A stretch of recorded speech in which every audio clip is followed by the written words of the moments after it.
இவ்வாறே நேர்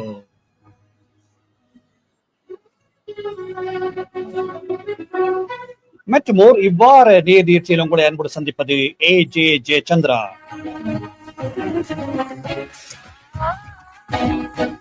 ஆம்னிகளே, இன்று இவ்வாறு நேராக இலங்கையிலிருந்து பிரபல திரைப்பட இயக்குனர் தினேஷ் கனகராஜ் அவர்கள் கலந்து சிறப்பிக்கின்றார்கள்.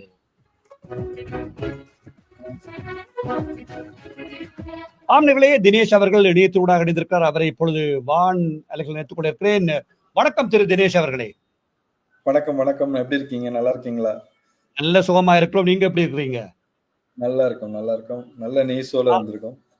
நல்ல விஷயத்தோட வந்துக்கிறீங்க. நல்ல ஒரு முக்கியமான விடயம். நேர்களே, தினேஷ் வேறு யாருமல்ல, இந்த துறையோடு அல்லது அறிவிப்பு துறை அல்லது வானொலி அல்லது ஊடகத்துறையோடு பல வருட அனுபவம் கொண்டவர். அவரை இந்த அதிரன் திரைப்படத்தினூடாகத்தான் அவருடைய முகம் வேறொரு வடிவத்தில் வந்திருக்கிறது என்றாலும் அவரிடமிருந்து கேட்டு பார்ப்போம். குறுங்களே தினேஷ், எவ்வளவு காலமாக இந்த அல்லது ஊடகத்துறை அல்லது திரைப்படத்துறை அப்படியோடு பயணித்துக் கொண்டிருக்கிறீர்கள்? கிட்டத்தட்ட 18 வருடங்கள் என்னை பொறுத்த வரைக்கும். இன்ன வரைக்கும் சொல்ல போனா ஒரு சினிமாவை நோக்கிய ஒரு பயணம் தான் உண்மை. என்னை பொறுத்த வரைக்கும் ஒரு ஆரம்பம் ரொம்ப கஷ்டமா இருந்தா, இலங்கையில ஒரு மீடியாக்குள்ள வர்றது அந்த டைம் ரொம்ப கஷ்டம். அதுல நிறைய ஒர்க், நிறைய சவால்கள், நிறைய விட்டு கொடுப்புகள், நிறைய விஷயங்கள்லாம் தாண்டி ஒரு ப்ரொடக்ஷன்ஸ்குள்ள எனக்கு ஒர்க் பண்ண வாய்ப்பு கிடைச்சது. அதுல சினிமாங்கிற ஒரு ஆரம்பம், ஒரு டிராமால நான் ஐடியா வந்ததுதான் உண்மை. அசிஸ்டன்ட் டைரக்டரா ஒர்க் பண்ண அதுல எனக்கு பிடிச்சிருந்தது. நிறைய விஷயங்கள் ஒர்க் பண்ணும்போது வாவ், இது எனக்கு ரொம்ப கஷ்டப்பட்டு பார்த்தாங்க ஒர்க் பண்ணாலும் எனக்கு அது ஈஸியா தெரிஞ்சது. அப்ப மைண்ட் சொன்னது என்னன்னா, ஒரு விஷயம் நிறைய அதுக்கு முன்னாடி ஒரு 2-3 ஜாப் ஒர்க் பண்ணிட்டு இருக்கும்போது அது கஷ்டமா தெரிஞ்சது.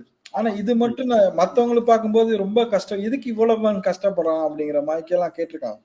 ஆனா அது எனக்கு ரொம்ப என்ஜாய் பண்ணி பண்ணும்போது என் உடல் மொழிக்கு அது புரிஞ்சது, இதான் இந்த ஃபீல்டு அப்படின்னு. அப்ப அப்படியே ஆரம்பிச்சதுதான் ப்ரொடக்ஷன்ங்கிற ஒரு விஷயம். அதுக்கு பிறகுதான் மகாராஜாவுக்குள்ள ஒரு நடிகனா தான் முதலாவது நான் ஆரம்பிச்சது. அப்புறம் நிஜத்தின் நிழல்னு ஒரு ஒரு ஃபிங்கர் பிரிண்ட் ஸ்டைல்ல ஒரு டிராமா அந்த டைம் அதுலதான் நிறைய பேர் இலங்கையில இன்றைய பெரிய லெவல்ல இருக்கவங்க எல்லாம் உள்ளுக்கு வந்தது. அப்ப அதுல சக்தி டிவி மூலமா தான் நான் உள்ளுக்கு வர வாய்ப்பு கிடைச்சது, ஒரு மீடியாக்குள்ள ஒரு ஓப்பனா. இப்ப நடிகனா வரும்போது எனக்கு நடிக்கிறத தாண்டி அதுல என்னன்னா இன்ட்ரெஸ்ட் ப்ரொடக்ஷன்ல தான். நடிப்பு ஒரு பக்கம் இருந்தாலும், பட் எனக்கு அந்த நடிக்க வந்த சீன்ல உண்மையை சொல்ல போனா எனக்கு அவ்வளவு பெரிய ஒரு பாசிட்டிவ் கிடைக்கல. அது ஒரு கிண்டலுமா, ஓகே நமக்கு இது வராது போல அப்படிங்கிற மாதிரி சுத்தி உள்ளவங்க பில்டப் பண்ணி விட்டாங்க. அப்ப யோசனை இல்ல, எனக்கு ஏதோ ஒன்று மிஸ் ஆகுது இந்த இடத்துல போது நான் அப்புறம் இயக்குனர் அப்ப ஜியா அல் ஹசன் இருந்தாரு. அப்ப ஒரு வேர்ட் கேட்டேன். என்ன, ஆனா ஒர்க் பண்ண ஆசையா இருக்கு, வாய்ப்பு இல்ல, நீ ஒர்க் பண்ணு அப்படின்னு சொல்லி ஒரு வேர்ட் சொல்லிட்டாரு. அந்த வேர்ட் இன்ன வரைக்கும் அவர் பேரு என்னால மறக்காது. அன்னைக்கு அவர் அந்த வேர்ட் வாங்க அப்படின்னு ஒரு சொன்ன அந்த வார்த்தை இன்னைக்கு உங்க முன்னுக்கு நான் உட்கார்ந்துருக்க காரணம் அதுதான். இல்லாட்டி நான் வேற ஃபீல்டுக்கு போயிருப்பேன் கண்டிப்பா. அப்ப 18 வருட காலங்கள் அப்படி இருந்தது. இப்ப இது உங்களுக்கு ஒரு ஆரம்ப பள்ளி காலத்திலிருந்து விருப்பமா இருந்த துறையா அல்லது தற்செயலாத்தான் இதுக்குள்ள வந்தீங்களா, அல்லது உங்களுடைய பெற்றோர் அல்லது வேறு யாரோ ரோல் மாடலா பார்த்து பழகினீங்களா, அல்லது யாரை பார்த்து இந்த துறைக்குள்ள வரணும்னு யோசிச்சீங்க? உண்மையை சொல்ல போனா எனக்கு எந்த ஐடியாவுமே இருக்கல. ஃபர்ஸ்ட் ஸ்கூல் காலத்துல நான் நல்ல ஒரு பாடசாலை, நிறைய வாய்ப்புகள் கொடுக்கப்பட்டப்போ நான் படித்ததெல்லாம் பூண்டுலோயா தமிழ் மகாவித்யாலயம், மலையகத்துல நூர்லே மாவட்டத்துல இருக்கக்கூடிய ஒரு ஸ்கூல். அப்ப அங்க படிக்கும்போது எனக்கு அந்த கலைத்துறையில இன்வால்வ் ஆகணும் ரொம்ப ஆசை இருக்கும். ஆனா எங்களை சேர்த்துக்க மாட்டாங்க. அப்ப அந்த ஒரு இடத்துல எனக்கு ஒரு டிப்ரெஷன் சொல்லலாம். என்னடா நம்மள எந்த ஒரு வாய்ப்புமே தரமா, அந்த ஒரு புஷ் தான் இன்னைக்கு இந்த இடத்துல வந்து நின்று கலைத்துறையில பிரகாசின்னு ஆசை இருக்கும். ஆனா அதுக்கான ஒரு வாய்ப்பு கிடைக்கல அப்படிங்கும் போது ஒரு வெறுப்பு ஏற்படும். என்ன, நானும் ஒரு நாளைக்கு ஜெயிச்சு காட்டுவேன், என்னால முடியும் அப்படிங்கிற மைண்ட் சொல்லிட்டே இருக்கும். அப்ப யாருமே யோசிக்காத ஒரு ஃபீல்டை நான் செலக்ட் பண்ணணும் அதை யோசித்தேன். நான் இருந்த மண்ல இருந்து யோசிக்கும் போது உங்களுக்கு தெரியும் நான் சொல்ற அந்த விஷயம் என்ன.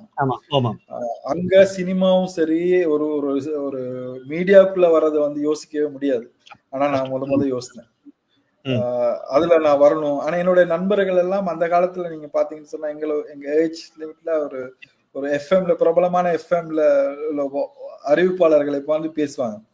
ஆமா. அது பேசுற எல்லாமே அப்படி ஒரு ஒரு இதா தான் இருப்பாங்க. ஏன்னா அந்த டைம் தான் புது புது வானொலிகள்லாம் வந்த காலம். இப்ப அந்த காலம். ஆமா. இன்னைக்கெல்லாம் அந்த டைம்ல பட்டை தொட்டி எல்லாம் எஃப்எம் பயங்கரமா போயிட்டு இருந்தது.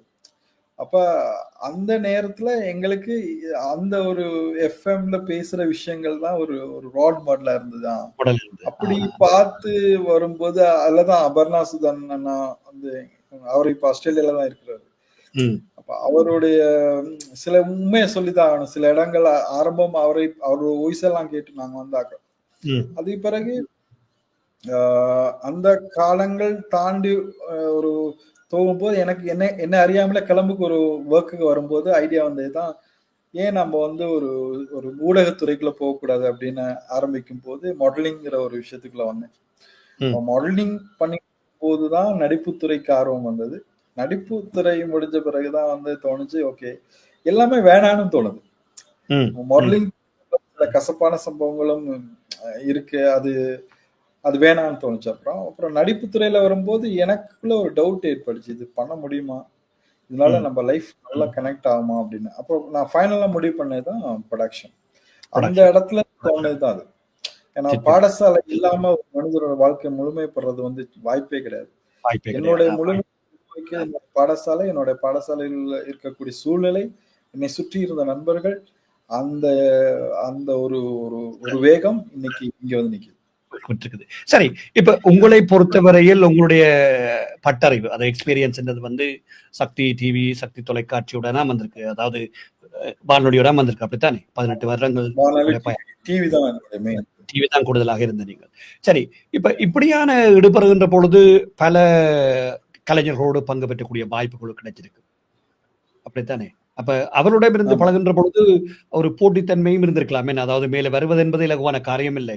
நீங்களே குறிப்பிட்டிருந்தீர்கள், நாங்கள் பார்த்திருக்கின்றோம், தற்செயலாக வந்தேன் என்று. எப்படி இந்த சவால்கள், தடைகளை எல்லாம் தாண்டி உங்களை நிலைநிறுத்திக் கொண்டீர்கள்? சவால்கள்ங்கும் போது ஃபர்ஸ்ட் என்ன நான் யாருன்னு தெரிஞ்ச பிறகு எனக்கு ஒரு கான்ஃபிடன்ட் வந்தது. அது என்ன அப்படி எனக்கு நான் யாருன்னு எனக்கு தெரியாம இடத்துல தான் அந்த கான்ஃபிடன்ட் ஒரு விஷயம் இல்லாம இருக்கும். அப்ப நான் ஒரு ப்ரொடக்ஷன்ஸ் நல்லா பண்றேன், என்னால டைரக்ஷன் சென்ஸ் இருக்கு, ஸ்கிரிப்ட் பண்ண முடியும், ஒரு ஒரு ஒரு விஷுவல் ட்ரீமரா என்னால என்னை வந்து கனெக்ட் பண்ணிக்க முடியுது அப்படிங்கிற ஒரு டேலண்ட் எனக்கு இருக்குங்கிறது வந்து நான் ஃபர்ஸ்ட் ஒரு 1 இயர்ல நான் கண்டுகிட்டேன். அப்ப அது மத்தவங்களோட அதை ஒப்பிடும்போது என்னோட இது கொஞ்சம் எனக்கு தெரிஞ்சது நான் யாருங்கிறது. அவர்களும் அவர்களாக இருக்கணும்னு நான் நினைச்சேன். அவங்கள்ட்ட எல்லாம் நான் இன்ன வரைக்கும் போட்டி போடல. அவங்க போட்டி போடுறாங்களோ எனக்கு தெரியாது. பட் போட்டித்தன்மை இல்லாத ஒரு ஒரு இடம் இல்ல இருக்க வாய்ப்பே இல்லை. ஆனால் என்னுடைய நோக்கம் அது இல்லை. ஒரு ஒரு திரைப்படம் இருக்கக்கூடிய சிறந்த நிகழ்ச்சிகள் எல்லாமே நான் பண்ணணும் அப்படின்னு நினைச்சது. அதை நோக்கி மட்டும்தான் என்னோட இருந்து கிட்டத்தட்ட ஒரு வீக்குக்கு நாங்க 5 6 ப்ரோக்ராம்ஸ் கூட பண்ணக்கூடிய வாய்ப்புகள் இருக்கும். எத்தனையோ சேனல் ஹெட் நிறைய கத்து கொடுத்துருக்காங்க எங்களுக்கு. ஒர்க்குங்கிற ஒரு பேட்டர்ன் வந்து மகாராஜால வேலை செய்யும் போது அது ரொம்ப அன்பிலீவபிளா இருக்கும். அங்க ஒர்க் பண்ணா எங்கேயுமே ஒர்க் பண்ணலாங்கிற மாதிரி ஒரு இது ஒரு முதல்ல சொல்ல போனா ஒரு பக்கா யூனிவர்சிட்டி அது. அதுக்கு பிறகுதான் வேலைன்னு நான் சொல்லுவேன். அந்த அளவு நிறைய விஷயங்கள் அதுல கொட்டி கிடந்தது. எங்களுக்கு வாய்ப்பு இருந்தது. ஒரு எடிட்டிங்கா இருந்தாலும் சரி, ஒரு கேமரா ஹேண்டில் பண்றதா, ஸ்டுடியோல ஒர்க் பண்றதா இருந்தாலும் சரி, ஒரு மேனேஜ்மெண்ட் பண்ணக்கூடிய விஷயம், பட்ஜெட் எண்ட் டு எண்ட்னு சொல்லுவோம். அந்த விஷயம் எல்லாமே எங்களுக்கு அத்தப்படியா நாங்களே தான் பண்ணுவோம். அங்க இலங்கையில ப்ரொடியூசருங்கிறது வந்து ஒரு ஆள் தான் எல்லா விஷயத்தையும் ஹேண்டில் பண்ண வேண்டிய நிலைமை இருக்கும். பட்ஜெட்ல இருந்து கான்செப்ட் கிரியேட் பண்றதுல இருந்து படம் அந்த ப்ரோக்ராம் டெலிகாஸ்ட் வந்து வர்ற ஃபீட்பேக் வரைக்கும் அது எங்களோட ரெஸ்பான்சிபிலிட்டியா தான் இருந்தது.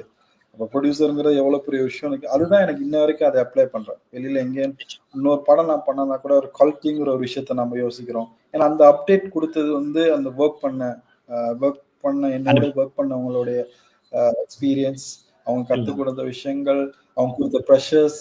ஏன்னா எந்தெந்த இடத்துல ப்ரெஷரா இருக்கணும் இருக்கும். அந்த ப்ரெஷர்லாம் இன்னைக்கு எங்களுக்கு எந்த இடத்தையும் நான் ப்ரெஷரை என்னால ஹேண்டில் பண்ண முடியும். பாசிட்டிவான நான் ப்ரெஷரை சொல்றேன்.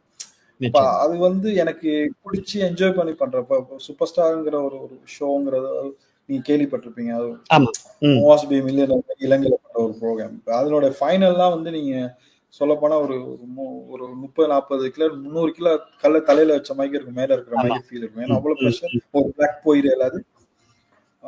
ரொம்ப கவனமா ஹேண்டில் பண்ணி அந்த டீமே நான் கிட்டத்தட்ட 100 பேர் வேலை செய்வாங்க ஒரு லைவ்ல. அந்த ம். அவங்களே கரெக்டா கைட் பண்ணி சேனலுடைய எந்த ஒரு இடத்துலயும் டிஸ்டர்ப் இல்லாம மாற்றத்தையும் காப்பாத்திக்கிட்டு அந்த லைவ் முடியிற வரையும் நாங்க பண்ணணும். நிச்சயமா, அந்த அந்த எக்ஸ்பீரியன்ஸ் வந்து அங்கிருந்து தான் வந்தது. அது அவங்களுக்கு தான் நான் தேங்க்ஸ் சொல்லணும். அதுல நிச்சயமா. வந்த இடத்த நம்ம மறக்க கூடாது இல்லையா? நிச்சயமா. அதான் நீங்கள் குறிப்பிட்டது போல உங்களுக்கு ஞாபகம் இருக்கிறதே முதல் சக்தி குளோபல் சூப்பர் ஸ்டாருடைய பதிவு ஆஸ்திரேலியா கூட பதிவு செய்யப்பட்டது. நான் கூட அதை பார்த்திருந்தோம் நேரடியாகவே. உங்களுடைய ஜியா கூட இங்கு நடத்தியிருந்தார் என்பது குறிப்பிடத்தக்கது.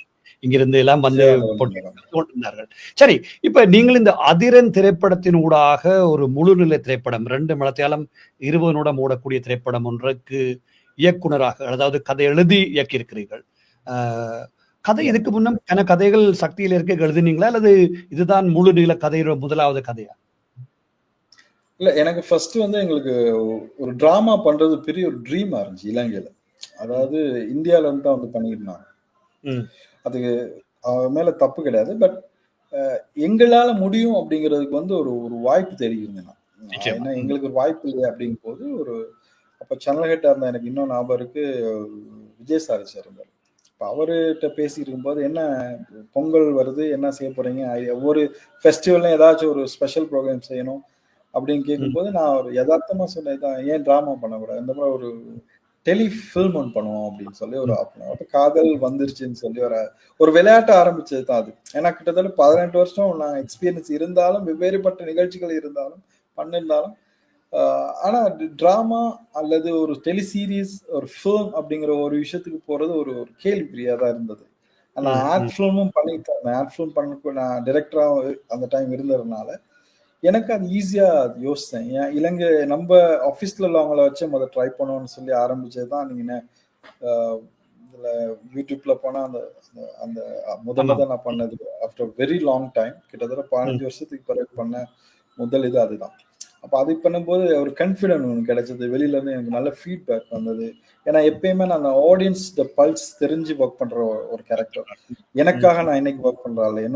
என்னோட தனித்துவங்கிறது வந்து ஒரு ஆடியன்ஸை நான் என்னைக்கு கவர்றேனோ அன்னைக்கு தான் என்னோட ஜாப் இல்லாட்டி என்னுடைய அவுட்புட் வந்து அவங்க மூலமா எனக்கு கிடைக்குங்கிறது. நாங்க என்னதான் என்னோட சார்ந்தவர்களுக்கு ப்ரோக்ராம் பண்ண முடியாது. மக்களை டார்கெட் பண்ணா வியூவர்ஷிப் கூடும். அந்த ஸ்ட்ராட்டஜியில இது எனக்கு ஒரு வாய்ப்பு, ஓகே இதை பண்ணலாம் அப்படிங்கிற போது அடுத்து நாங்க ஆரம்பிச்சது 7Kன்னு சொல்லி. அது கிட்டத்தட்ட 11 எபிசோட்ஸ். அது செஞ்சு முடிச்ச பிறகு அப்ப 7K பண்ணும்போது மிஸ்டர் அபர்ணா சுதன் தான் சேனல் ஹெட்டா இருந்தார். அப்ப அவரு அந்த டைம்ல எங்களுக்கு ஒர்க் பண்றதுக்கு ஒரு வாய்ப்பு கிடைச்சது.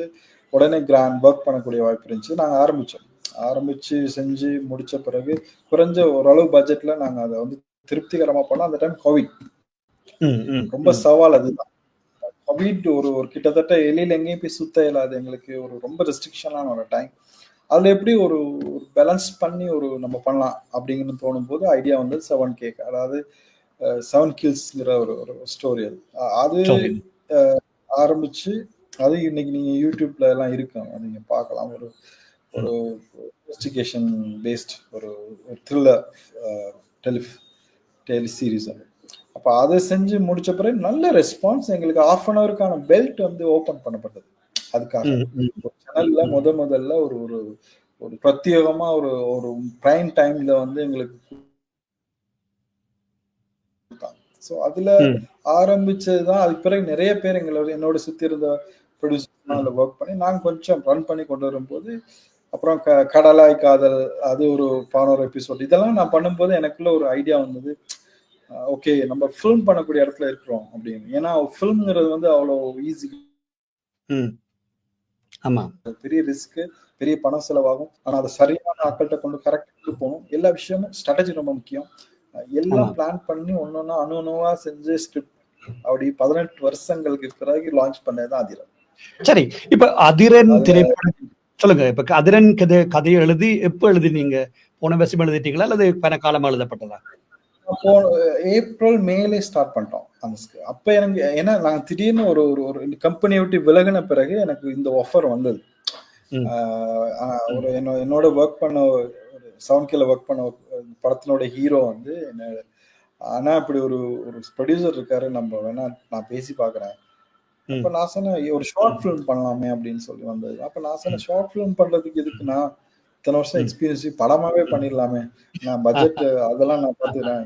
நமக்கு ம். படம் பண்றோம் அவ்வளவுதான். ரெடியா நீ? ப்ரொடியூசர்ட்ட பேசினேன். ப்ரொடியூசர் எனக்கு அப்ப அப்பாயின்மெண்ட் கொடுத்தா மிஸ்டர் ஆண்டன் டெலசர். ம். அவரோட ஆஃபீஸ்ல ட்ரீம் ப்ரொடக்ஷன்ஸ்க்கு நான் போறேன் ஃபர்ஸ்ட் டைம். எல்லாம் ம். அங்க உட்காந்துருக்காங்க. விஷயம் பேசி அவர் என்னை பத்தி ஆல்ரெடி தெரிஞ்சிருந்தது ஆல்ரெடி. ஏன்னா சுதர்ஷன் மூலமா. ம். ஆனா என்னை பத்தி ஒரு ஓவராலா அவருக்கு தெரியாது. ஒரு கமாண்ட் மேன் மாதிரி தான் அப்ப பார்த்தாரு. அப்ப ஆமா. உடனே ஓகே பண்ணாரு. நாங்க ஒரு 1 வீக்ல ஸ்டார்ட் பண்ணோம். 1 மந்த்ல லொகேஷன்ஸ்ல இருந்து pre production A to Z முடிச்சோம். நான் சொன்ன ம். 30 நாள் நான் முடிச்சேன். பட்ஜெட்ல இருந்து ஸ்கிரிப்ட்ல இருந்து ஸ்கிரீன் பிளே லொகேஷன்லாம் பார்த்து கேரக்டர் மானிட்டர் கேரக்டர் ட்ரீ எல்லாம் நான் கிரியேட் பண்ணி எல்லாம் A to Z ஒரு ஒரு ஒரு ஃபுல்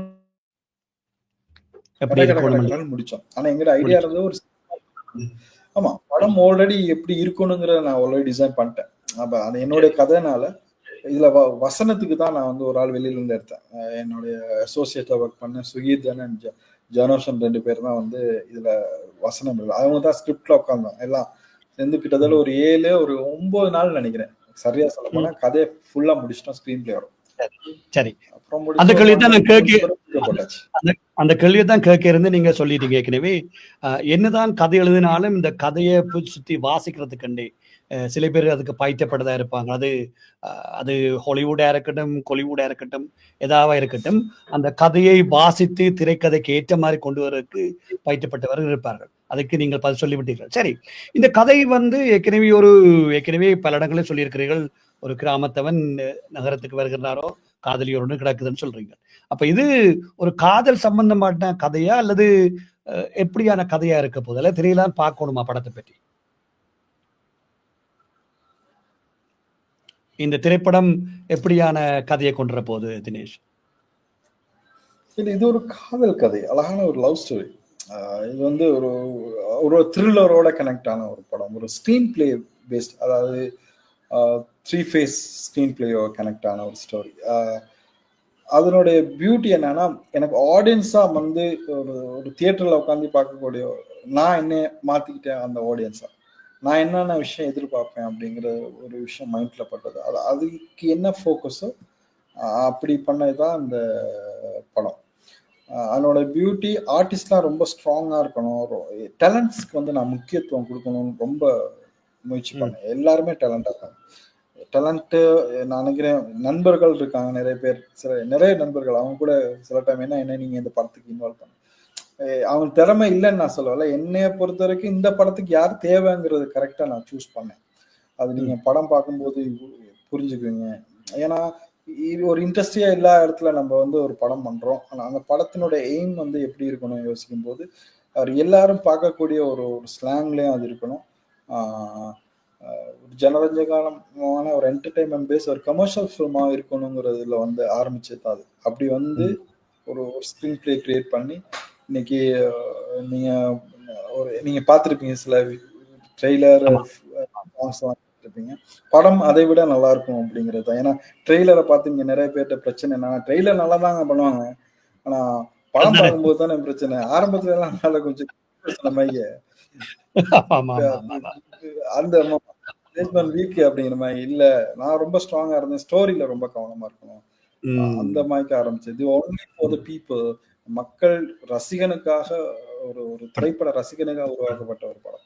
நிச்சயமா. ஒரு சிறிய இடைவெளிக்கு பின்னர் மீண்டும் தினேஷோடு பேசுவோம் நேர்களே.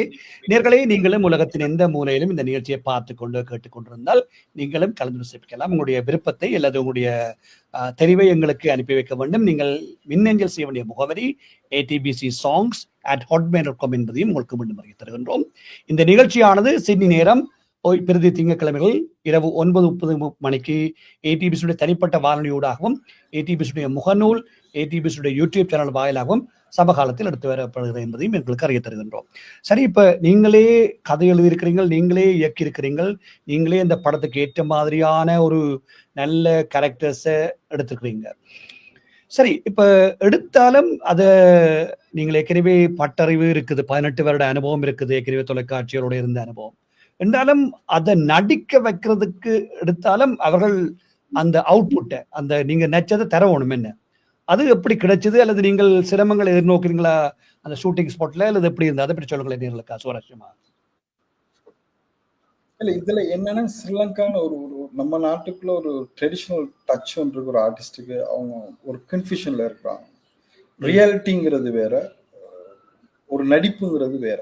நடிப்புங்கிறது வந்து என்னைய பொறுத்த திரைப்படத்தோட ரியாலிட்டியும் ஆக்டிங்கும் சேர்ந்த ஒரு அவுட்புட்டா தான் இருக்கணும். அப்ப நான் அவன்கிட்ட எப்படி பேசுறேனோ அதுதான் அவுட்புட்டாகவும் இருக்கணும். அந்த யதார்த்த தன்மையை எனக்கு வேணும்னு நான் எதிர்பார்த்தேன். இதுல கிட்டத்தட்ட 100% இருந்தவனும் புது ஆக்கள், 20 மனம் எல்லாம் இருந்த ஆர்டிஸ்ட் இருக்கிறாங்க. மத்த எல்லாம் திறமை இல்லைன்னு நான் சொல்ல வரல, அவங்களுக்கும் வாய்ப்புகள் இருக்கும். ஆனா இந்த படத்தை பத்தி நான் யோசிச்சது என்னன்னா புதுமுகங்கள் தேவை. இலங்கையில வந்து ஒரு ஒரு டீம் தான் இருக்காங்க. அதை தாண்டி புதுசா வர்றதுக்கு நிறைய பேருக்கு விருப்பம், நல்ல நடிப்பு திறமை இருக்கு, அதுதான் முக்கியம், நடிப்பு இல்லாம இல்ல. அப்புறம் மார்க்கெட்டிங் ஸ்ட்ராட்டஜி வைஸ் நம்ம பார்க்கும்போது எங்களுக்கு வால்யூம் உள்ள, அதாவது ரசிகர்கள் பட்டாளம் நிறைந்திருக்கக்கூடிய சில செலிபிரிட்டி உள்ளுக்கு வரணும். அப்படி வந்ததுன்னா ஹீரோ வந்து சுதர்ஷன், அப்புறம் வந்து ஷாமலா நிரஞ்சன் சொல்லி ஒரு கேரக்டர் பண்ணியிருக்காங்க, ஒரு லேடி இருக்காங்க, அவங்க ஒரு அங்கே ஒரு ஆர்டிஸ்ட். அப்புறம் அருண் சுசின்னு சொல்லி அவர் புதுசு, ரொம்ப அவர் தான் வில்லன் பண்ணிக்கிறார். அப்புறம் எல்ரோய் அமலதாஸ், எல்லாருக்கும் தெரிஞ்ச ஒரு நல்ல ஒரு ஆர்டிஸ்ட். அப்புறம் கிருஷான் வினோதன், இப்படி ஒரு ஒரு ஒரு ஒரு ஒரு பெரிய சொல்லி ஒரு வண்டர்ஃபுல் ஒரு ஆர்டிஸ்ட் இதுல இன்வால்வ் ஆகிருக்கிறாங்க. எல்லாரும் ஒரே கண்கள் தான். இதுல வந்து ஹீரோ வந்து Sudarshan Ravindran, is a wonderful artist, நல்ல ஒரு ஆர்டிஸ்ட். இவங்ககிட்ட எல்லார்ட்டையும் வேலை வாங்குறது எனக்கு ஈஸி, ஏன்னா இவங்களோட நான் ஒர்க் பண்ணியிருக்கேன் ஆல்ரெடி. அப்ப அந்த பல்ஸை மட்டும் மைண்ட்ல வச்சுக்கிட்டு என்னோட கண்ட்ரோல்ல அவங்களை கொண்டு வந்து எனக்கு என்ன தேவையோ அந்த சீன் எப்படி நான் எழுதப்பட்டதோ அந்த சீனோட அவுட்புட்டை நான் பண்ணி காட்டுவேன். அவங்களுக்கு நடிச்சு காட்டுற நடிப்பு வர, ஏன்னா ஒரு இதுல வந்து சகோதரத்தை இதுல ஒரு ஹீரோயின் வந்து சிங்களம், அவங்க தமிழ் அண்டர்ஸ்டாண்டிங் உள்ள ஒரு ஆள், தமிழ் மேல அவ்வளவு விருப்பம் உள்ள ஒரு ஒரு ஆர்டிஸ்ட். நடிப்புனா அவங்க அப்படி ஒரு ப்ரொஃபஷனல். ஸோ அவங்ககிட்ட தமிழ் பேச வச்சு நான் வந்து நடிக்கணும், அதுதான் அதுல உள்ள விஷயம். எந்த ஒரு இடத்துல ஒரு இது தெரிஞ்சிடக்கூடாது. அவங்களுக்குன்னு நான் ப்ரிப்பேர் சிங்களத்துல தமிழ் மாய்க்கு எழுதி, அதாவது அவங்களோட லாங்குவேஜ்ல தங்கிலீஷ் எழுதுற மாதிரி நம்ம கரெக்டா எழுதி, அது அவங்களுக்கு நான் இங்கேருந்து ஒரு ஃபீல் அவங்களோட சிங்களத்துல டிரான்ஸ்லேட் பண்ணிட்டு போவேன். அவங்க அதை தமிழுக்கு எடுத்து அவங்க அந்த உச்சரிப்பை அது தமிழ்ல உச்சரிப்பாங்க. அதை பார்க்கறதுக்கு ஒரு ஆள், ப்ராம்ப்டிங் கரெக்டா இருக்கான்னு நான் செக் பண்ணுவேன். ஏன்னா டப் பண்ணும்போது கரெக்டா இருக்கணும். ப்ராம்ப்டிங் அவங்க கேட்டு அதை அவங்களுக்கு அந்த உடல் மொழியையும் எடுத்து பண்ணிட்டு இருப்பாங்க. அப்ப இதெல்லாம் வந்து அந்த கதைக்கு என்ன தேவைப்பட்டுச்சோ அதை வந்து நாங்க வந்து ரொம்ப கவனமா ஹேண்டில் பண்ணோம். ஆர்டிஸ்ட் ரொம்ப மதிச்சோம், அதுதான் உண்மை. ஆர்டிஸ்ட நம்ம ரொம்ப மதிக்கணும். என்னதான் சொன்னாலும் என்னுடைய அவுட்புட் வந்து அவங்களோட முக பாவத்துலதான் நான் வந்து என்னால எடுக்க முடியும். அவங்கள போட்டு கஷ்டப்படுத்தி அதை எடுக்க வாய்ப்பே கிடையாது. அவங்கள முடிஞ்சதை எவ்வளவு கம்ஃபர்டபுளா கொண்டு வச்சிருக்க முடியுமோ, எனக்கு அதுதான் அதோட. சரி, இப்ப இன்னொரு தினேஷ், எல்லாரும் ஆர்டிஸ்ட் இன்னைக்கு நீங்க பார்க்கும்போது இவ்வளவு நல்லா இருக்குங்கும் போது அவங்களோட நல்லா இருந்தேன், அந்த அவுட்புட் எனக்கு கொடுத்தாங்க. நிச்சயமா. சரி, இந்த திரைப்படம் வந்து நான் அறிந்தேன் கடந்த வாரம் தமிழிலும் சிங்களத்திலும் பெறுவதாக. அதாவது இலங்கையில உங்களை போன்ற இயக்குனர்கள் அல்லது திரைப்படத்தோடு இருப்பவர்கள் வடக்கு கிழக்கில் கொழும்பிலே எல்லா இடத்திலையும் இருக்கிறார்கள். மிகுந்த சவால்களுக்கு மத்தியில் நான் ஏற்கனவே குறிப்பிடுவது, எங்களுடைய நாட்டில் எங்களுடைய இடத்தில் மிகவும் திறமையான கலைஞர்கள் பல துறைகளிலும் இருக்கிறார்கள். ஆனால் வாய்ப்பு கொடுப்பது என்பது இல்லை. நான் இப்பவும் சொல்லுவேன், இந்திய திரைப்படத்தையும் இலங்கை திரைப்படத்தையும் ஒப்பிட்டு பார்க்க வேண்டாம். அது எங்கேயோ வளர்ந்து விட்டது. ஃபைனான்சர்ஸ் காசை கொட்டுவதற்கு எத்தனையோ ஆயிரம் பேர் இருப்பார்கள். ஆனால் இலங்கையில் அப்படி இல்லை. நீங்கள் அதுக்கு நல்ல ஒரு உதாரணம். அதான் நான் எப்பவும் சொல்லுவது, எங்களுடைய மக்களுக்கு நாங்கள் தூண்டுதலாக உற்சாகத்தை அல்லது ஒரு வாய்ப்பை கொடுத்தோம் என்றால் இன்னொரு 5-10 வருடத்தில் அவர்கள் எங்கேயோ போயிடுவார்கள். ஆனால் எனக்கு ஒரு கேள்வி, முதல் முறையாக ஒரு திரைப்படம் தமிழிலும் சிங்களத்தையும் பெறுவது, அது என்ன சாத்தியம்? யாருடைய இந்த விருப்பம் அல்லது உங்களுக்கு அது எப்படி தோன்றியது? அதை பற்றி சொல்லுங்களேன். என்னைய பொறுத்த வரைக்கும் நான் வந்து ஒரு மார்க்கெட்டிங் ஸ்ட்ராட்டஜியோட தான் முதல்ல ப்ரொடியூசரை மீட் பண்ணப்பா. ப்ரொடியூசர்கிட்ட நாங்கள் பேசும்போது ப்ரொடியூசர் ஃபர்ஸ்ட் எங்களுக்கு எந்த ஒரு ஐடியாவும் இல்லை. அவர் நல்லா பண்ணுவாங்களா படம் அப்படிங்கிற ஒரு தோட்டில் தான் இருந்தார். அப்போ நாங்கள் தமிழ் பண்ணும்போது அவர் எதுவுமே டிஸ்டர்ப் பண்ணல. அதான் விஷயம். ஒரு ப்ரொடியூசர் அந்த அளவு நான் பார்த்தது கிடையாது. எந்த ஒரு செட்டுக்கு வந்ததில்லை, லொகேஷனுக்கு வந்து பார்த்தது இல்லை. ஒரு கால் மட்டும் வரும், என்ன எல்லாம் ஓகேயா அப்படிங்கிற மாதிரி மட்டும்தான். அப்போ எப்போ இந்த சுச்சுவேஷன்ல இருக்கும்போது படம் வந்து நாங்கள் ஆல்ரெடி பண்ணி முடிச்சு ஒரு ஒரு ட்ரெய்லர் ஒன்று அவருக்கு காட்டினோம். இப்போ ட்ரெய்லரை பார்த்துட்டு அவர் ரொம்ப இம்ப்ரெஸ் ஆயிட்டார். நல்லா இருக்கு அப்படின்ட்டார். எடுத்ததுக்கு அவருக்கு ரொம்ப பிடிச்சி போச்சு, ரொம்ப ப்ரொஃபஷனலா இருக்கு, நான் எதிர்பார்க்கலன்ட்டார். அதுக்கு பிறகு வந்து அவர் கொடுத்த ஐடியா என்னன்னா, அது அவருடைய ஐடியா தான், இல்ல எந்த மாற்று கருத்தும் இல்லை. அவர் சொன்னாரு, இல்ல தினேஷ் இது ஏன் நீங்க வந்து சிங்களத்திலேயே டாக்கல் பண்ணக்கூடாது, சிங்களம் நம்ம பண்ணலாம். நீங்கள ஏன்னா நம்ம இப்ப எல்லாமே மாறிட்டு, இலங்கையில எல்லாமே எல்லாமே முன்ன இருந்த நிலைமையில இப்ப மாறி ஒரு பாசிட்டிவா இருக்கு. இந்த டைம்ல சிங்கள கலைஞர்களும் தமிழ் படத்தை வந்து நடிக்கிறாங்க, தமிழ்ல உள்ளவங்க சிங்களத்துல நடிக்கிறாங்க. இப்படி ஒரு கொலபரேஷன்ல தான் இருக்கு. ஏன் பண்ணக்கூடாது அப்படிங்கும் போது நான் ஓகே, உடனே ஓகே. டப்பிங் விஷயம் நம்ம பண்ணிதான். எனக்கு ஆல்ரெடி இந்த 18 வருஷம் அனுபவத்துல எனக்கு நண்பர்கள் நிறைய பேர் இருக்காங்க. எல்லாமே ஈஸியா இருந்தது எனக்கு அது எக்ஸஸ் ஆகுறதெல்லாம், ஏன்னா பிஆர் இருந்தனால.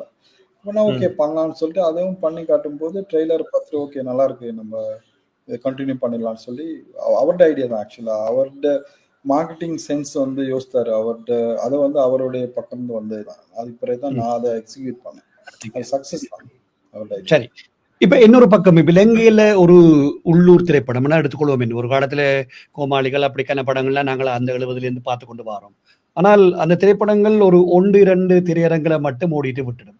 எப்படி சாத்தியமாச்சுது இலங்கையில் உள்ள அனைத்து திரையரங்குகளிலும் வடக்கு கிழக்கு மலையகம் என்று எல்லா இடமும் விட்டு வைக்கல? நீங்கள் எப்படி இதை சாத்தியப்படுத்தினீங்கள் இந்த திரைப்படத்தை எல்லா சினிமாவிலும் அல்ல எந்த திரையரங்கிலும் கொண்டு போவதற்காக? முதல் சேனல்ல இருந்து வெளியே வந்தது அதுக்குதான். ஏன்னா ஒரு சும்மா கிடக்குற ஒரு ஒரு பில்டிங்ல யாரோ வந்து காசு எடுத்துட்டு போற மாதிரி இருக்காது. அந்த பில்டிங் யாரும் பாக்குறது, அவ்வளவு ஆடியன்ஸ் அது நிறைஞ்சிருக்காங்க. அது அந்த பில்டிங் ஏன் நம்ம திறக்க கூடாதுன்னு தோணுச்சு. ஏன்னா ஒரு படம் பண்ணா நமக்கு விருப்பமான ஒரு தியேட்டர்ல போய் படத்தை ஸ்கிரீன் பண்ணிட்டு விடுறது இல்ல. தியேட்டர்னா தியேட்டருக்கு தான் அது படம் போகணும், சர்க்கிட் வழியா தான் அது வெளியே வரணுங்கிறது வந்து நாங்க ரொம்ப பிடிவாதமா இருந்தோம். அதனுடைய வெளிப்பாடு தான். ஏன்னா ஒரு ஒரு ஒரு ப்ரீமியர் மாதிரி ஒரு ஒரு தியேட்டரை செலக்ட் பண்ணியாச்சு, அதுல நம்ம படத்தை போடுறது வந்து எவ்வளவு நாள் இந்த காமெடி பண்ணிட்டு இருக்குது. அதனால என்ன ப்ராஃபிட் இருக்கு? ப்ராஃபிட்ங்கிறது வந்து ஒரு ப்ரொடியூசர் என்னைக்குமே சந்தோஷமா இருக்கணும். ப்ரொடியூசர் வந்து இங்க ப்ராப்ளம் என்னன்னா, அவங்க வர்றதே பெரிய விஷயம். அவங்கள வந்து அவங்களை எனக்காக நான் பயன்படுத்தினேன்னு சொன்னா எனக்கு இந்த வருது மட்டும் தான் ப்ரொடியூசர். என்னோட அதுவும் இல்லை, இன்னொரு 10 ப்ரொடியூசர் உருவாகணும். அவர் வெற்றி அடைஞ்சால் அது எங்களுக்கு அடுத்த எங்களுக்கு சொல்றது மாறுதட்டி சொல்லலாம். அப்ப ப்ரொடியூசர் போட்ட காசு அவர் என்னைக்குமே போட்ட காசு மட்டும் இருக்க கூடாது, டபுள் மடங்கு வரணும், அவருக்கு 3 மடங்கு வரணும். அதுதான் ஒரு ப்ரொடியூசருக்கான ஒரு இது, அதுதான் எனக்கு தேவை. அப்ப அந்த தோட்ல நாங்க ஆரம்பத்துல இருந்து வந்ததுனால தியேட்டருக்கு எப்படின்னா தேவை அந்த குவாலிட்டியில தான் ஷூட் பண்ணும்போது நாங்க பிளான் பண்ணது. இது தியேட்டர் தான் நம்ம டார்கெட் பண்றோம், இல்ல சாங்ஸ் வரணும், கமர்ஷியல் பர்பஸ் என்னன்னா எல்லா எலிமெண்ட்டும் உள்ளுக்கு இருக்கும். ஃபைட் இருக்கும், ஒரு நல்ல எமோஷனல் இருக்கும், ஒரு டான்ஸ் இருக்கும், ஒரு எமோஷனல் டச், அப்புறம் சேசிங் இருக்கு, சென்டிமெண்ட் இருக்கு, love, romance, each and every part. ஒரு ஃபேமிலியா வந்து நம்ம ஒரு படம் உட்காந்து பார்த்தா எப்படி இருக்கும், அந்த ஒரு இதுதான் என்னோட பல்ஸா இருந்தது. அப்படி வந்தது அது. சரி, இப்ப தினேஷ், இந்த திரைப்படத்தினுடைய இலங்கை ஒரு அழகு மிகுந்த ஒரு எழில் கொஞ்சம் நாடென்று எல்லாரும் சொல்லுவார்கள். எந்தெந்த இடங்களில் இந்த படத்தினுடைய ஷூட்டிங் அல்லது சொல்ல முடியும் என்றால் சொல்லுங்கள், எங்கெங்கெல்லாம் இந்த திரைப்படத்தினுடைய காட்சிகள் படமாக்கப்பட்டிருக்கிறது? கண்டிப்பா சொல்லலாம். இதுல என்ன இருக்கு, உங்ககிட்ட சொல்லலாம், வேற எங்க சொல்றது. இது வந்து நாங்க மலையகத்துல மஸ்கிலியாங்கிற அதை எழில் கொஞ்சம் மலையகம் சொல்லுவாங்க. மலையகத்துல இருக்கக்கூடிய பிரச்சனைகள் அதிகமா அங்க இருந்து வெளியே வரும். இல்ல இந்த படத்துல அப்படி ஒரு விஷயம் வரக்கூடாது, அவ்வளவு அழகான இடங்கள்லாம் நிறைய இருக்கு மலையகத்துல. அதை நான் வந்து டார்கெட் பண்ணணும்னு தோணுச்சு. மற்றது கிளைமேட்ஸ் வந்து அங்க ஷூட் பண்றதுக்கு நல்லா இருக்கும், அது ரொம்ப ஈஸியா இருக்கும் எங்களுக்கு. மற்ற என்னோட ஊர் அங்கனால எனக்கு பிஆர் ஈஸி. சேனல்ல 18 வருஷம் வேலை செஞ்சிருக்கோம், எங்க என்ன எக்ஸஸ் இருக்கு. ஸோ இதெல்லாம் டார்கெட் பண்ணி எடுத்தது மலையகம், மஸ்கிலியா, ஹெட்டன், நல்ல தண்ணி, காட்மோர், இப்படி சாமிமலை, நோவுட், வட்டமலை, அப்புறம் கலம்பு, எல்லா கிட்டத்தட்ட இதுதான் கலம்புல வருது. ஜஃப்னால பிளான் பண்ணிருந்தோம், எங்களுக்கு அந்த அன்பார்ச்சுனேட்லி ஒரு கொஞ்சம் தான் எடுக்க முடியல. சரி. அதனால அது அது அந்த அந்த விஷயத்த வேற நாங்க மலையத்துல எடுக்க வேண்டும். வட்டக்கொடன்னு ஒரு இடம் இருக்கு. சரி. நீங்க மலையத்துக்கு வந்தால், இலங்கைக்கு வந்தால் தெரியும். ரொம்ப தெரியலாம். ஆமா. அங்குள்ள மக்களும் சரி. இது இப்ப இந்த திரைப்படம் நீங்க ஒரு முழுநிலை திரைப்படம் எடுத்தபடியால், இதெல்லாம் கால் ஷீட் அடிப்படையில அடிப்படையாகக் கொண்டு பணம் அதாவது எல்லாருக்கும் என்ன சொல்வது? வருமானமாக அல்லது எல்லாருக்கும் சம்பளம் பேசப்பட்டுத்தான் எடுக்கப்பட்டதா? அல்லது எதேச்சையாக நண்பர்களாக இணைந்து எடுக்கப்பட்டதா? இல்ல, இல்ல. இது வந்து நாங்க பணம் குடுத்து தான். சில சில கால் ஷீட். நண்பர்களா இருந்தாங்க. ஆனா அவங்கள நான் ஏற்கனவே முதல்லே சொல்ட்டேன். இதுல வந்து ப்ரொஃபஷனலுக்கு தான் கூட இடம் இருந்தது.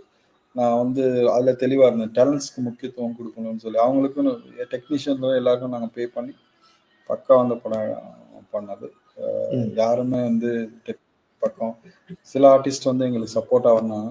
ம். அதையும் நான் சொல்லணும். ம். மத்தபடி ஒரு பொருளாதார ரீதியா ப்ரொடியூசர் எங்களுக்கு அவ்வளோ பெரிய ப்ரெஷர்லாம் தரல. அவரு ம். ம். சில விஷயங்கள் டிலே ஆனாலும், அவருடைய பக்கம் வந்து 100% எங்களுக்கு சப்போர்ட் குடுத்தாரு. சரி. இன்ன வரைக்கும் எங்களுக்கு சப்போர்ட்டா தான் இருக்கிறாரு. இன்னைக்கு ப்ரமோஷனுக்கு அவருடைய இன்வால்வ்மென்ட் இல்லாம நடக்காது. He is a wonderful human being. கரெக்ட்டா சொல்லப்போனா, இன்ன வரைக்கும் நிண்டு புடிச்சுட்டு நிக்கிற அவ்வளோ பெரிய விஷயம் இல்ல. அவருடைய ஒத்துழைப்பு இல்லாட்டி இந்த இந்த செய்ய இடத்துல முடியாது. அது சாத்தியம் இல்ல. ப்ரொடியூசர்ங்கிறது எனக்கு நம்ம ஒரு வார்த்தையால சொல்ல முடியல. நாங்க எங்கிட்ட டேலண்ட் இருக்கு. நாங்க அந்த வாய்ப்பு குடுத்தனால பண்றோம். ஆனா அவர் நிச்சயம். வந்து ஒரு உழைச்ச காச இன்வெஸ்ட் அவருக்கும் தெரியாது இந்த படம் வருமா இல்லையான்னு. அப்ப அந்த மாதிரி ஒரு ஒரு சிச்சுவேஷன்ல எங்களுக்கு அப்படி ஒரு ப்ரொடியூசர் வந்து எங்களோட இணைஞ்சிருக்கிறது வந்து நாங்க அதுதான் அந்த ப்ரொடியூசருக்கு நான் கொடுக்க வேண்டிய மரியாதையும் சரி, அவருக்கு எந்தெந்த இடத்துல நான் அவருக்கு சப்போர்ட் பண்ணணுமோ நாங்க பண்ணிட்டு தான் இருக்கோம். ஏன்னா we love our producer of course. நிச்சயமா. சரி, இப்ப இன்னொரு கேள்வி எனக்கு நான் எல்லாரிடம் இந்த கேள்விய கேட்கிறது. சில பேர் படத்த எடுப்பாங்கள்ல, அந்த சில பார்த்தாலே அண்மையில் வந்த திரைப்படங்கள் கூட அந்த பாட்டு, இந்த கட்டம் எல்லாம் வரும். திரையில போய் பார்த்தா அந்த பாட்டும் இருக்காது, கட்டமும் இருக்காது. இப்ப இந்த படத்துல எனக்கு தெரிந்த ஒருவர் தான் துஷி தான் எடிட்டர். நீங்கள் கன ஆமா. நேரம் எடுத்து வெட்டப்பட்டதா? அல்லது நீங்கள் எதிர்பார்த்ததெல்லாம் படத்துல வருகுதா? அல்லது துஷி கணக்க வெட்டி தள்ளிட்டாரா? இல்ல என்னைய பொறுத்த வரைக்கும் கிட்டத்தட்ட 8 மாசம் வந்து அவரோட தான் நான் ஒர்க் பண்ணேன். படம் ம். எடுத்து 1 மாசத்துல முடிச்சுட்டோம். நான் ம். 8 மாசமா கிட்டத்தட்ட எடிட்ல தான் இருந்தேன். ஏன்னா அவ்வளவு ஒர்க் இருந்தது. ம். ஒரு சீனே நாங்க வந்து எடுத்தத எதையும் மிஸ் பண்ணல. எல்லாமே ஆ. பக்காவா படத்துல வரும். பக்காவா அதுதான் இருக்கா? என்னோட பியூட்டி. எந்த ஒரு ம்ஹ்ம். குறையும் இல்லாம, ஆ எவ்வளோ விஷயங்கள் நாங்க போராடினாலும், அதுக்கு வந்து எந்த ஒரு இது இல்லாம விஷயம் வந்து அமைதியா இருந்து ஒர்க் பண்ணுவாரு. நான் டார்ச்சர் தான் குடுத்துருக்கேன்னு நெனைக்கிறேன் அவருக்கு. ம். ஏன்னா அவரு சரி. 2 விஷயம் பண்ணியிருக்காரு. ஒண்ணு ஆ. வந்து எடிட்டர், அப்புறம் வந்து டப்பிங் அவரும் விஎஃப்எக்ஸ். பண்ணாரு. டப்பிங் ஆமா. பண்ணியிருக்காரு. ம். ஆமா. அவரும் ஒரு ரொம்ப பலதுறை கலைஞர் தானே! சரி, இப்ப இன்னொரு கேள்வி, பல கேள்விகள கேட்டுக்கொண்டே இருக்கலாம் நல்ல ஒரு அனுபவசாலியுடன் இருந்து. இப்ப அ இந்த படத்தை எல்லாம் பார்த்த அப்புறம், அட இப்படி ஒரு சீன் அதுல போட்டிருக்கலாமே என்ற ஒரு யோசனை எப்பயாவது வந்திருக்கா? இல்ல நீங்க எல்லாமே இல்ல இருக்கும். நீங்க ஏன்னா எல்லாமே நான் இருக்கு. என்ன எடுத்தேனோ, என்ன ஸ்கிரிப்ட்ல இருந்ததோ, அத படத்துல எடுத்தேன். எனக்கு வந்து டியூரேஷன்னால சில இடங்கள் குறைக்க வேண்டியதா ஒழிச்சு, மத்தபடி குறைச்சோம். டயலாக்ஸ்ல தான் குறைச்சேன். சீன்ல நான் குறைக்கல. ஸ்க்ரீன் பிளேயோட டச் பண்ண நான் எப்பயுமே விரும்புறதில்ல. ஏன்னா, அதுதான் வந்து ஒரு சீனுக்கு இன்னொரு சீனுக்குள்ள பிரிட்ஜ் கரெக்ட்டா இருந்தா தான் அது ஆமா. ஸ்க்ரீன் பிளே கரெக்ட்டா ஒர்க் அவுட் ஆகும். இல்லாட்டி பார்க்குறவங்களுக்கு போர் அடிச்சு போயிரும். என்னடா போராட்டம். சம்மந்தமே இல்லாம இது வருது அப்படிங்கிற மாரி ஆயிரும். ஸோ அதுல நான் வெரி ஸ்ட்ராங். அதுக்காக நெறைய ப்ரொடியூசர்ட்ட கூட நான் வந்து ஆர்கியூமென்ட் பண்ண வேண்டிய நிலைமை வந்தது.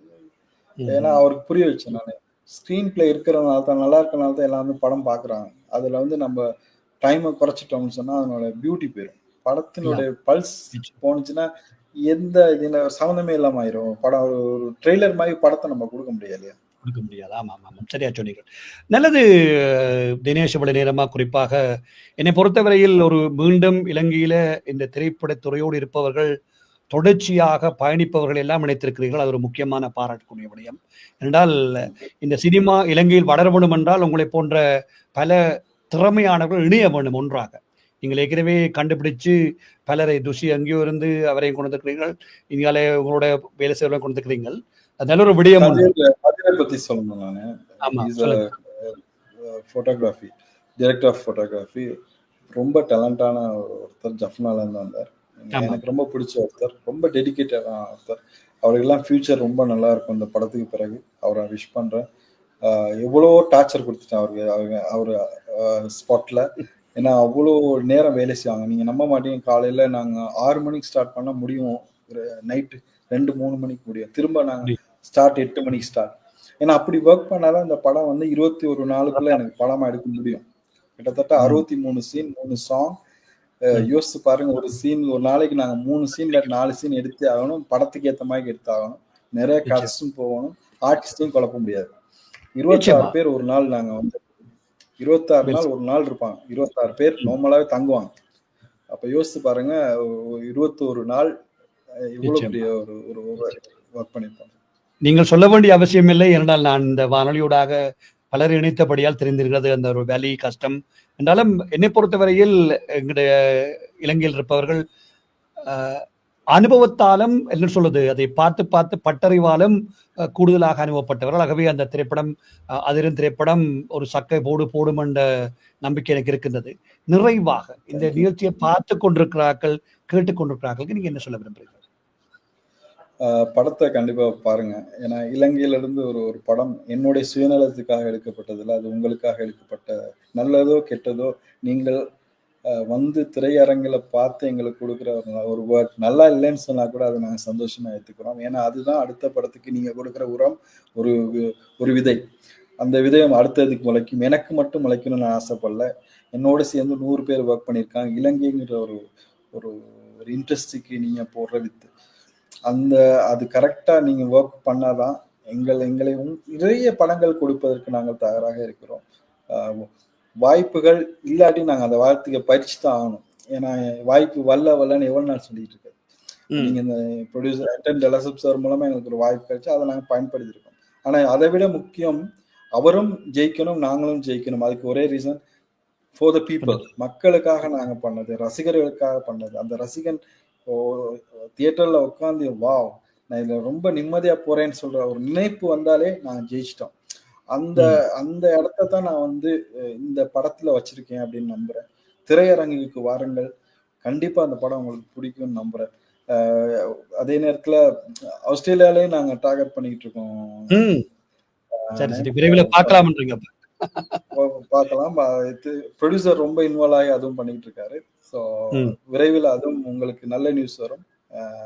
அங்குள்ளவங்களும் பார்க்கலாம். இதை இலங்கையும் இதில் கேட்டுக்கிறவங்க, இலங்கையில் இருக்கக்கூடிய எல்லா பாதையில் இருக்கக்கூடிய ரசிகர்கள் அனைவரும் இந்த படத்தை பாருங்க.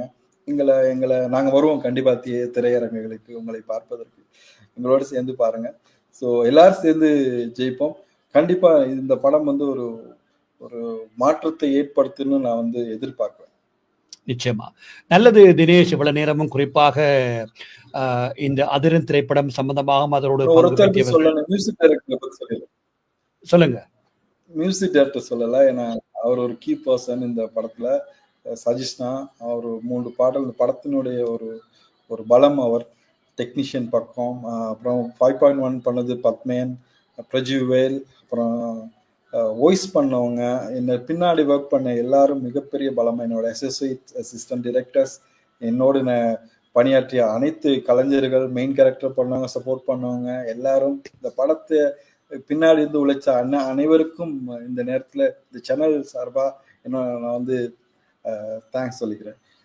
நிச்சயமா. நல்லது, நல்லபடியும் நல்லது தினேஷ். நிச்சயமாக நான் ஏற்கனவே குறிப்பிட்டது போலவே இந்த திரைப்படம் இலங்கையில் மட்டுமல்லாமல் ஏனைய நாடுகளிலும் சிறப்பாக ஓட வேண்டும், நல்ல ஒரு அங்கீகாரம் கிடைக்கணும் என்றும், இந்த வேளையில உங்களுடைய பலத்த வேலைகளை எல்லாம் ஒரு பக்கம் ஒதுக்கி வைத்துக் கொண்டு இந்த வானொலியோடு இணைந்து கொண்டு இந்த திரைப்படம் சம்பந்தமாக பகிர்ந்து கொண்டமைக்காக ஆஸ்திரேலிய தமிழ் ஒளிபரப்பு கொடுத்தாவனும் சார்பாகவும் இந்த நிகழ்ச்சியுடைய தயாரிப்பாளர் என்ற வகையில் என்னுடைய நன்றிகளையும் வாழ்த்துக்களையும் தெரியப்படும் மட்டுமில்லாமல் இந்த திரைப்படம் ஓஹோ என்று வெற்றி பெறும் என்னுடைய நன்றிகளையும் வாழ்த்துக்களையும் தெரிவித்துக் கொள்கின்றேன்.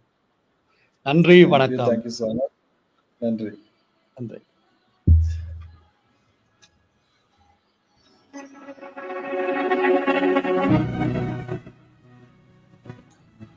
நீங்கள் இதுவரை கேட்டு பார்த்து ரசித்த நிகழ்ச்சி இவ்வாற நேராக கலந்து சிறப்பித்திருந்தார் இலங்கையிலிருந்து அதிரன் திரைப்படத்தினுடைய இயக்குனர் திரு தினேஷ் கனகராஜ் அவர்கள். மற்றொரு நிகழ்ச்சியில் உங்கள் அனைவரும் சந்திக்கும் வரை இனிய வாழ்த்துக்களும் வணக்கங்கள் கூறி விடை பெற்று செல்லும் நான் உங்கள் அன்பின் AJ சந்திரா. வணக்கம் நேயர்களே.